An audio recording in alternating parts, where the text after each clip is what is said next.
नमस्कार साथियों, बहुत बहुत स्वागत है आपका आपके अपने YouTube चैनल और आपके गांव भाई की रिएक्शन वीडियो में। तो आज हम एक बार फिर से बात करेंगे यहाँ पर सिमू काजल के बारे में। काजू बादाम की सोशल मीडिया पे ये जोड़ी न केवल लोगों के सामने ज्वाइंट फैमिली में कैसे रहा जाता है इसका एक बहुत बड़ा उदाहरण प्रस्तुत कर रही है, अपितु सुख में दुख में कैसे एक दूसरे के साथ खड़ा रहना है, कैसे अपनी जिम्मेदारियों का निर्वहन ज्वाइंट फैमिली में करना है, कैसे सास ससुर की देखभाल, अपने से बड़ों की देखभाल करनी है और कैसे सामाजिक चीजों का भी पालन करना है। इसकी भी प्रेरणा लाखों लोगों को अपने सोशल मीडिया के माध्यम से ये लोग दे रहे हैं। अब मैं इनको भाई काजू बादाम क्यों बोल रहा हूं माफी चाहता हूं, मैं थोड़ा सा कल मैंने धारे का पानी पी दिया था, तो जब जब हम लोग बहुत दिन में धारे का पानी पीते हैं तो गले में ना थोड़ा सा खराश हो जाती है।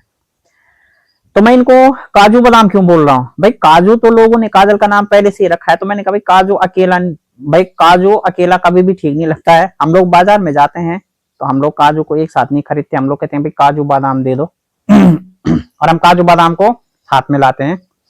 तो इसलिए जब काजू है तो उसके साथ बादाम का होना भी बहुत जरूरी हो जाता है, तो इसलिए मैं इनको काजू बादाम की जोड़ी बोल रहा हूं। और चूंकि रिएक्शन चैनल है, ड्यूटी हमारी भी है, फॉर्मेलिटीज भी है, कुछ अर्निंग की समस्या भी है क्योंकि जीवन चलाना है, इसलिए हमारी क्रिएटर सिस्टरों को अगर हमारी ये जोड़ी का नाम इस तरह से ठीक न लगे तो मैं उनसे बेहद क्षमा प्रार्थी हूँ। वो अपनी वीडियो में बताना या कुछ भी करके बता देना कि उनको ये नाम ठीक नहीं लगा, तो आइंदा से नहीं बोला जाएगा। अदरवाइज मुझे अभी ऐसा लग रहा है कि क्योंकि हमारी छोटी बहन के समान है, तो मुझे लगा कि जब एक का नाम काजू है तो दूसरा बादाम ही होना चाहिए, क्योंकि काजू के साथ तो बादाम का ही नाम सबसे सुटेबल भी रहता है, सबसे अच्छे भी रहते हैं। और काजू बादाम की ये जोड़ी जिस तरह से सृष्टि में शुरू से बनती आ रही है, उसी तरह इन दोनों की जोड़ी भी अभी तक बहुत अच्छे से फॉलो हो रही है। सिमू को तकरीबन 5 साल हो गए हैं सोशल मीडिया पे, तो वहीं 1 साल से थोड़ा सा ज्यादा यानी कि 1.25 साल का टाइम काजल को भी हो गया है। लेकिन अगर मैं लोकप्रियता की बात करूं तो किसी से कोई कम नहीं है। जहां काजल को भी लोग बहुत पसंद करते हैं तो वहीं सिमू को भी लोग बहुत पसंद करते हैं, क्योंकि अगर लोग काजू भी पसंद करते हैं तो लोग बादाम को भी उतना ही पसंद करते हैं। दोनों का क्रेज बराबर है भाई, ऐसा नहीं है कि कोई लोग काजू को ज्यादा पसंद करता है और बादाम को कम करता है। तो काजू बादाम दोनों एक दूसरे के टक्कर में होते हैं, बराबर होते हैं, कोई किसी से कम नहीं होता। तो थोड़ा सा कल मैंने जब काजल का ब्लॉग देखा और कल मैंने वीडियो बनाया, उसके बाद जब मैं थोड़ा सा इन लोगों के ब्लॉग देख रहा था और मुझे लगा कि यार मतलब जब इंसान इस धरती पे आता है ना,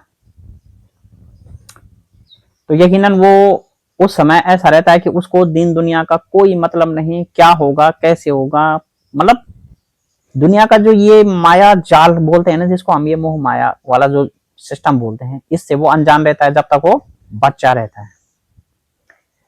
लेकिन जैसे जैसे वो अपनी आगे की उम्र में प्रवेश करता है, आगे के जीवन में प्रवेश करता है, वैसे वैसे उसके दिल पर समय के हिसाब से चीजों का असर होता रहता है।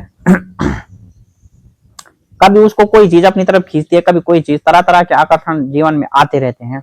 और फिर एक दौर आता है चलते चलते कि जब इंसान फिर तमाम तरह की चीजों से आजाद हो जाता है और उसके मन में केवल और केवल एक चीज रह जाती है, और वो रह जाती है अपनों की यादें, अपनों के लिए प्यार, अपनों के से न बिछड़ने का एक जो लालच जिसे हम कहते हैं।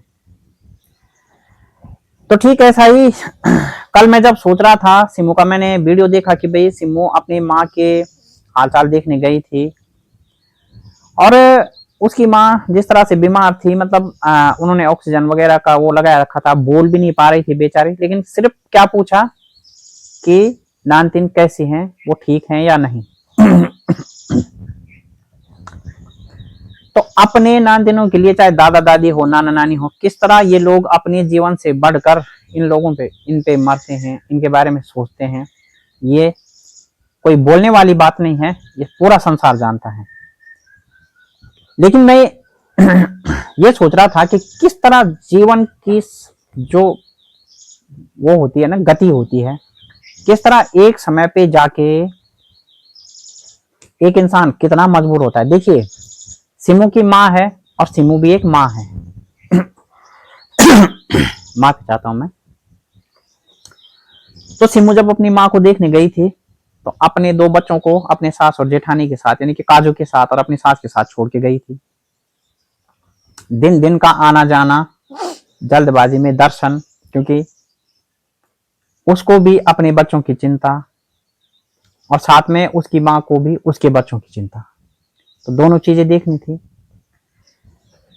इधर एक माँ कितनी भी बीमार थी लेकिन फिर भी वो अपने नातिनों के लिए सोच रही थी, और इधर एक माँ मजबूर थी लेकिन अपने बच्चे भी थे और माँ भी थी। तो दोनों मझधारों में एक माँ थी कि आखिर वो माँ के साथ ज्यादा टाइम रहे तो कैसे, और माँ को छोड़े भी तो कैसे।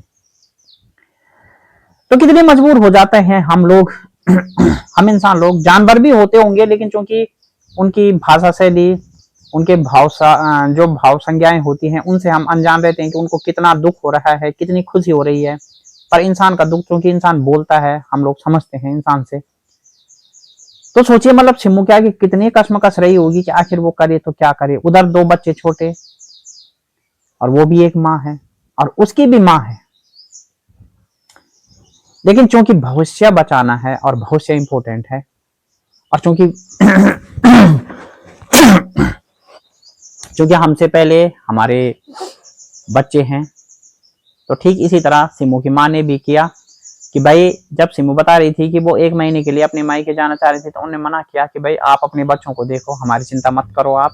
तो होता है जो सुख अपने नातिनों में मिलता है ना, वो तो भगवान के धाम में भी नहीं मिलता होगा, मैं दावे के साथ बोल सकता हूँ। क्योंकि भाई छोटे बच्चियों की जो किलकारियां होती है, छोटे बच्चों की ना, वो जब इतना आनंद देती हैं कि इतना आनंद शायद भगवान के दर्शनों में भी नहीं होता। इसीलिए तो कहते हैं कि छोटे बच्चे भगवान का रूप होते हैं। अच्छा, सिमू की स्टोरी अपनी एक तरफ है, उसकी माँ बीमार, इधर उसके बच्चे, उधर जेठानी जी की डिलीवरी डेट बिल्कुल नजदीक। अब ऐसे में सिमू करे तो करे क्या। अब लोग इसमें एक चीज और भी है, वो मैं अगली वीडियो में बताऊंगा। जैसे कि काजल ने बताया कि तकरीबन 15-16 को सिमू की मम्मी एक्सपायर हुई थी और 18 तारीख की डिलीवरी जो है वो काजल की थी। क्या इनमें एक चीज समान है? क्या इनमें कोई समानता है? क्या इसमें कुछ विविधता है? ये चीजें आपको मैं आने वाले किसी वीडियो में समझाऊंगा, क्योंकि कुछ ऑडियंस ने हमारा ध्यान किसी चीज की तरफ आकर्षित किया है, पर उसका आज मैं जिक्र नहीं करूंगा क्योंकि वो वीडियो बहुत लंबी हो जाएगी। मैं सिर्फ इतना बोलना चाहता हूं कि 3 माओं की ये स्टोरी देखकर मैं इतना वो हुआ। उधर काजल थी, माँ बनी थी, मन कर रहा है कि भाई सोशल मीडिया पे अपनी हो, लेकिन तब तक सडनली दुखों का दौर आया, सिमू के साथ ऐसा हो गया तो वो भी दुखी हो गई। फिर माँ बनी नॉर्मली, तो अनुभव सोशल मीडिया पे शेयर नहीं कर पाई। उससे पहले जब सिमू माँ बनी तो उसने अपने वीडियो वगैरह क्लिप बना के रखे थे सुरक्षित, और जब बाद में सब माँ बन गई, ओके हो गया, सब सिस्टम ठीक ठाक हो गया, उसके बाद उसने लगातार अपने वीडियो पोस्ट किए और लोगों को तब जाकर उस अनुभव का एहसास हुआ और अच्छा लगा था। अब कुछ समय तक लोगों को आदत पड़ चुकी थी कि छोटे बच्चे वो ब्लॉग में देखते थे सिमू के, काजल के, तो उनको भी अच्छा लगता था। लेकिन सडनली इनका ब्लॉग आना बंद हुआ तो लोगों को लगा यार मतलब इस तरह से क्यों हो रहा है, आखिर बात क्या हुई। तब जाकर कहीं सोशल मीडिया से पता चला कि ऐसा ऐसा हो गया है। अब एक माँ उधर मजबूर है कि वो ब्लॉग भी नहीं डाल पा रही, अपने बच्चे के साथ जो उसका अनुभव है, जो उसकी अच्छी बुरी यादें हैं, उसको पोस्ट नहीं कर पा रही है। इधर एक माँ दुखी है और साथ में अपने खुद भी माँ है, तो अपने बच्चों की देख देख की जिम्मेदारी प्लस माँ को खो देने का दुख। किस तरह मतलब इंसान कैसे कैसे परिस्थिति में गिर जाता है। और क्या बोलेंगे आप, मैं जो आप लोग बड़े बड़े रिएक्शन चैनल वाले हैं, बड़े अनुभव रखते हैं आप ऑडियंस लोग, आप बताइए ऐसे सिचुएशन में आप लोग शब्दों का प्रयोग भाई कैसे करेंगे। जैसे कि मेरे को कल शब्दों का प्रयोग करना समझ में नहीं आ रहा था कि यार मैं आखिर इस मौके पे शब्द प्रयोग करूं तो क्या करूं। जब कभी हम पॉलिटिक्स स्पोर्ट्स पे बोलते हैं, मेडिकल इश्यूज पे बोलना होता है या किसी भी सब्जेक्ट पे बोलना होता है, तो हम लोग बिल्कुल धड़ल्ले से बोल देते हैं, हमारी जबान रुकने का नाम ही नहीं लेती। लेकिन ऐसे मौकों पे शब्द पता नहीं कहाँ खो जाते हैं, कहाँ से ढूंढ के लाने हैं, कैसे फिट बैठेंगे, इन चीजों की समस्या, और जिस कारण शब्दों का बड़ा अभाव रहता है मार्केट में। तो ये चीजें थी। तो कल मैंने यही देखा और मैंने सोचा कि यार कल मैं इस वीडियो पे आप लोगों के साथ अपने विचार साझा करूंगा। आप समझ में नहीं आता, शब्द केवल 2 है बोलने के लिए, लेकिन 10-15 मिनट की वीडियो निकल जाती है। मैं ज्यादा बड़ा आज का वीडियो नहीं खींचूंगा, बस आपको इतना बोलूंगा कि हाँ, इन दोनों के सोशल मीडिया सफर का और इन्होंने जिस तरह से ज्वाइंट फैमिली का उदाहरण दिया, इस पर भी मैं एक एक विश्लेषण लेके आऊंगा। आप लोग बने रहे ना हमारे चैनल के साथ। फिलहाल कल मैं नए वीडियो के साथ मिलता हूँ, लेकिन वो किस विषय पे होगा ये अभी कल ही पता चलेगा आपको। और जो मैं वीडियो इन पे लाऊंगा उसका मैं अभी ये दावा नहीं कर रहा हूँ कि वो मैं 1 दिन में लाऊंगा, 2 दिन में लाऊंगा, बट मेरी कोशिश जरूर रहेगी। क्योंकि क्या होता है कि अपने घर का काम देखना, अपने लिए खाना पीना देखना है, सब कुछ अपना काम देखना है घर का। उसके बाद जो होता है सोशल मीडिया के लिए कंटेंट भी देखना, अपना कुछ जिम्मेदारियां हैं, सवाल अर्निंग का भी है, सब चीज का है। तो इसलिए बस यही है। बाकी आप लोगों को वीडियो तो नॉर्मली लगा होगा। आज का वीडियो मैं कह नहीं सकता कि अच्छा लगा होगा या कैसा लगा होगा। बस कमेंट सेक्शन में अपना प्यार और आशीर्वाद देते रहिए और चैनल को लगातार आप सपोर्ट करते रहिए, क्योंकि भाई लोगों को और आपके भाई को आपके चैनल और आपके सपोर्ट की बहुत जरूरत है। तो बस भाई को सब्सक्राइब कीजिए, नोटिफिकेशन ऑल भी आप लोग सेलेक्ट कर लीजिएगा और वीडियो को लाइक, हाइप और शेयर आप लोगों ने जरूर करना है। इसी तरह अपना प्यार और आशीर्वाद भाई को चाहिए। बस आपका भाई इसी तरह आगे बढ़ा दो अपने भाई को भी, तो थोड़ा सा जीवन भी आसान हो जाएगा। बस आप लोगों से यही रिक्वेस्ट है और मैं फिर मिलता हूँ एक नए रिएक्शन के साथ। तब तक के लिए बहुत बहुत धन्यवाद। स्वस्थ रहिए, मस्त रहिए और एंजॉय कीजिए हमारा ये वीडियो।